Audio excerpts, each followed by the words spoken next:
Hello everyone, it's Movie Mike here, and today I'm going to tell you about the movie Waterworld. Sit back and enjoy.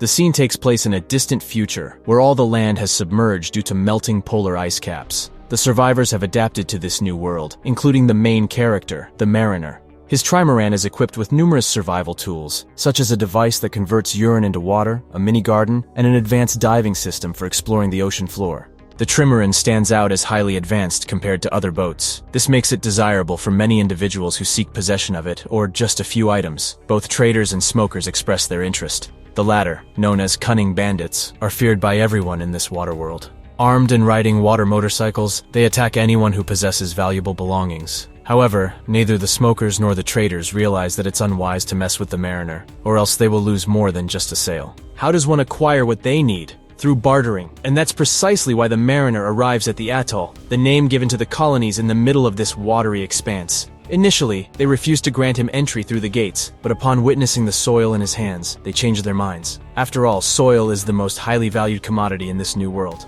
The Mariner's trimaran is filled with various curiosities, with the car mirror being a particular favorite among the children. While the Mariner sells the soil, one of the locals tells a story about a girl with a map drawn on her back, revealing the path to dry land. However, nobody has witnessed this land, and many believe it is nothing more than a myth. Nevertheless, smokers are fervently searching for it. One of the smokers coincidentally discovers the girl with the map on her back in a local shop, just as the Mariner arrives. Unfortunately, the store doesn't offer much in terms of supplies. The only items the hero manages to buy are a tomato plant and some shelves. Helen, the store owner, helps him carry all the goods to his boat. Along the way, she inquires if he has found the edge of the water. Other local residents are also intrigued by the Mariner, but in a different manner. They are interested in him as a man. The locals offer him a woman for seating, but the hero declines. This may seem peculiar considering his extensive time at sea. What is he hiding? Mutation. During his time in the water world, the Mariner has developed gills and webbing between his fingers, enabling him to breathe underwater.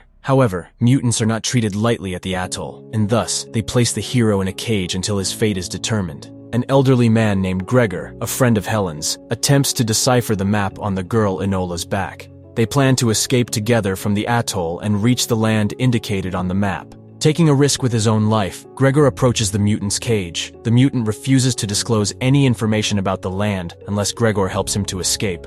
However, the old man lacks the bravery and capability to fulfill this request. A crowd gathers to see the Mariner's execution. The verdict is to drown him in a peculiar pool used for body disposal. The cage containing the hero begins to descend into the viscous liquid. However, the execution is interrupted as the atoll must be defended from the smoker's attack. Amidst the chaos and gunfire, the Mariner tries to escape from the cage, while Gregor prepares his homemade aircraft to flee the atoll alongside Helen and Enola, in an increasingly dire situation. His cage has descended into a strange liquid, and he desperately tries to pick the lock with a knife. Unfortunately, his efforts are in vain as the knife breaks. Meanwhile, the girls face their own dilemma. Gregor's machine takes off on its own, leaving them unable to catch up. The old man leaves without them. Witnessing the Mariner sinking with the cage, Helen rushes to his aid. She helps him in escaping the cage, and together they flee the atoll, while also sabotaging the swimmers' means of transportation. The swimmers, led by Pastor Deacon, whom the Mariner previously wounded and blinded in one eye, wreak havoc on the atoll in search of Enola. Upon learning from a local that the girl sailed away with the Mariner, Deacon orders to track down the hero. On the trimaran, the Mariner establishes his own rules. With a hole in the hull, they need to eliminate one passenger, and Enola becomes the intended sacrifice. However, Helen adamantly opposes any harm coming to the girl, and even offers herself to the Mariner. Nevertheless, he is not interested in being with a woman, regardless of her desires. Perhaps he should throw both passengers overboard? However, he must be cautious not to threaten them with his own weapon, lest he end up under the sail. The leader of the swimmers tries on a new eye, while they face a minor issue on their ship, running out of fuel. Yet as long as they have enough oil for the search for Enola, refueling will be possible once they reach land. The Mariner struggles to accept his new passengers. Enola's constant chatter annoys him to the point that he throws her overboard, not realizing she can't swim. Helen rushes to the little girl's aid. The hero considers leaving the passengers in the middle of the ocean, but he's not that heartless. He ultimately returns for them. Before Helen has a chance to reprimand the Mariner for his reckless act, a smoker's plane appears on the horizon. The plane launches an aerial attack on the trimaran. While the Mariner retrieves weapons from the hold, Helen takes matters into her own hands to defend them. Unfortunately, her efforts are not particularly successful.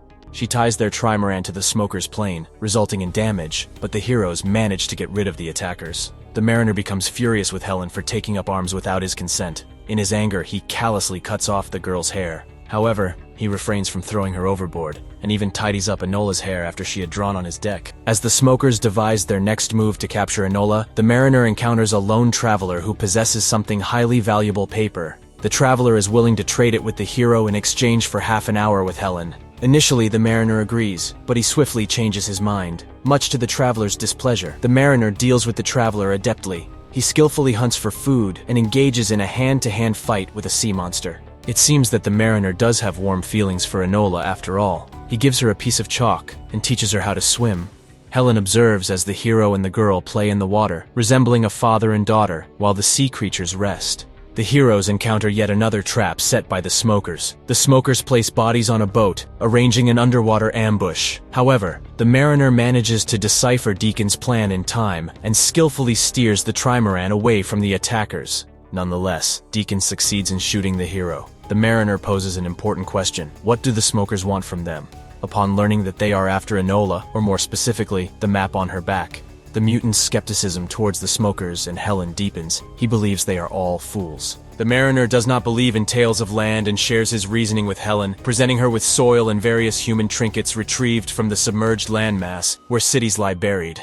During their descent onto the trimaran, the smokers close in on the heroes. Despite Enola manages to hide, she surrenders herself to the smokers, determined to protect Sailor and Helen. Deacon takes Enola away, instructing his followers to deal with the mutant and Helen. Nevertheless, the heroes manage to escape by hiding underwater, using the mutant's abilities. When they resurface, they are devastated to see the sailor's trimaran engulfed in flames. Meanwhile, Deacon tries to extract the route to dry land from Enola, but the girl doesn't know anything. All she knows is that the mariner will come for her, and the smokers will face dire consequences when he does. However, the mariner has lost faith in his own abilities. Helen encourages him with feminine caresses and kisses. Salvation arrives from above as an old man named Gregor appears in his aircraft to rescue the heroes. Gregor takes them to a gathering place for refugees on the atoll. Unfortunately, no one present is willing to save Enola due to the fear of smokers, and few believe in the existence of dry land. Interestingly, the mariner's perspective has changed. He now believes in the existence of dry land because Enola's drawings can only be seen from standing on solid ground. It seems that the planet's poles have shifted, and the key to the map lies in a different direction. The mariner embarks on a journey to rescue Enola. He no longer needs the map itself, he simply wants to save his friend. Meanwhile, smokers struggle to decipher the map without much success. While Deacon continues to make empty promises about finding dry land, the mutant infiltrates the smokers' base alone. He deals with numerous enemies while Enola draws a colorful image of her savior, who will stop at nothing to protect even little girls. The mariner hides behind the oppressor, unbeknownst to him. As Deacon motivates the smokers, he buys more time for map decryption. He orders the ship to set sail despite the unknown route. The mariner appears on deck, demanding the girl. He is confident he will obtain her, or else he will set the ship ablaze by throwing a torch into the oil storage. The smokers assume he is bluffing, but the mariner never bluffs. He sets the ship on fire. Dodging the flames and armed smokers, the hero makes his way to Enola. She is about to fly away with Deacon on the aircraft, but the mariner proves resourceful enough to halt the plane. He retrieves Enola from the aircraft, just as Helen arrives on Gregor's aircraft to assist them. The rescuers throw a rope for the mariner and Enola to climb up, and the Deacon grabs onto it. However, Helen throws a bottle at him, causing him to lose his grip and fall. The heroes successfully board Gregor's aircraft, watching as the smokers' ship sinks. Everything seems to be going well, but the Deacon shoots at their means of transportation, causing Enola to fall into the water. Smokers on water motorcycles rush to seize her, but the mariner acts swiftly. Securing a rope around himself, he jumps after the girl and manages to save her before the smokers can reach her. The smokers, unable to break in time, collide with each other. The movie concludes with the heroes finally reaching dry land. They discover an abundance of fresh water and a small house nestled in the greenery. It becomes apparent that Enola once lived there with her parents, but they were gone. Helen and Enola decide to stay on land, as it is the world they have long searched for. Meanwhile, the mariner, plagued by his earthly illness, returns to the sea. Who knows if the heroes will ever cross paths again? And with that, we conclude our story. Thank you for listening to us until the end. Your likes and comments greatly support our channel's growth. Thank you, friends, and we'll catch you in the next video.